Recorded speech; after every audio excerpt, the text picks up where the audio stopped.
السلام علیکم ورحمۃ اللہ وبرکاتہ۔ امید ہے کہ اللہ کے فضل و کرم سے آپ سب خیریت سے ہوں گے۔ ہم ہیں قرآن کے سفر کے ساتھ۔ آج ہم شروع کریں گے سورۃ الکوثر۔ بعض مفسرین کے نزدیک سورۃ الکوثر مکی ہے اور بعض کہتے ہیں کہ یہ سورۃ مدنی ہے۔ کوثر نام رکھنے کی وجہ، کوثر سے دنیا آخرت کی بے شمار نعمتیں مراد ہیں۔ کوثر جنت کی ایک نہر کو بھی کہتے ہیں۔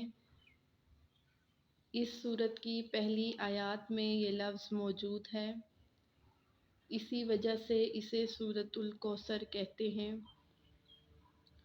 سورۃ الکوثر کے مضامین، اس میں اللہ تعالیٰ نے اپنے حبیب صلی اللہ علیہ وسلم کی مدحت بیان فرمائی اور اس میں یہ مضامین بیان ہوئے ہیں کہ اس کی پہلی آیت میں اس فضل و انعام کا بیان ہے جو اس نے اپنے حبیب صلی اللہ علیہ وسلم کو عطا فرمائی، اور دوسری آیت میں اللہ رب العزت نے فرمایا کہ اللہ کے احسان میں نماز پڑھتے رہیں اور قربانی کریں، اور تیسری آیت میں فرمایا کہ جو حبیب صلی اللہ علیہ وسلم کا دشمن ہے وہی خیر سے محروم رہے گا، وہی ابتر ہے۔ چلتے ہیں اپنے سبق کی طرف۔ انا بے شک آتوینا کل کوثر، ہم نے عطا کی آپ کو کوثر۔ فصلی لربک، پس نماز پڑھے اپنے رب کے لیے۔ وانحر، اور قربانی کریں۔ ان شانئک، بے شک جو آپ کا دشمن ہے، هو الابتر، وہی ابتر ہے۔ اب کوثر کی تفسیر میں مفسرین کے مختلف اقوال ہیں۔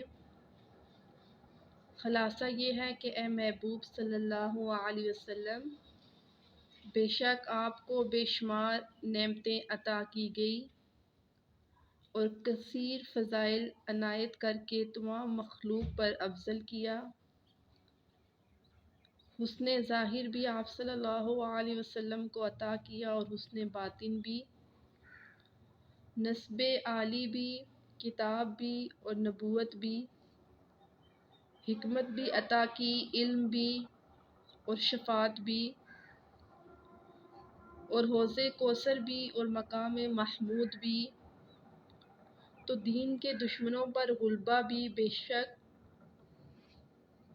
آپ کے دشمن ہی خیر سے محروم رہیں گے۔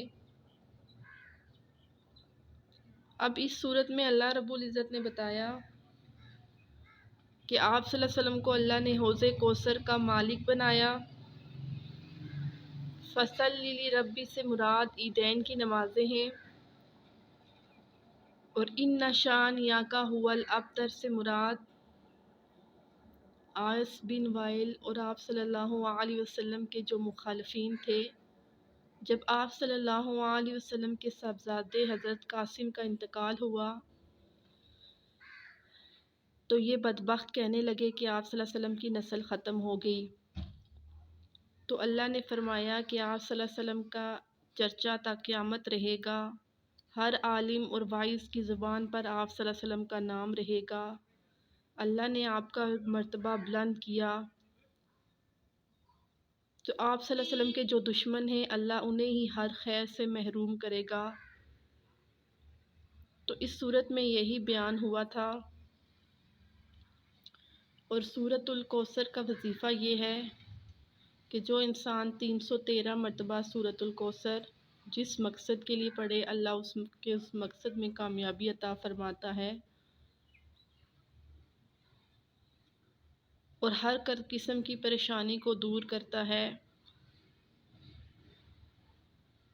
تو اسی کے ساتھ میں آج کا درس ختم کرتی ہوں۔ انشاءاللہ اگلے درس میں پھر ملیں گے۔ اللہ حافظ۔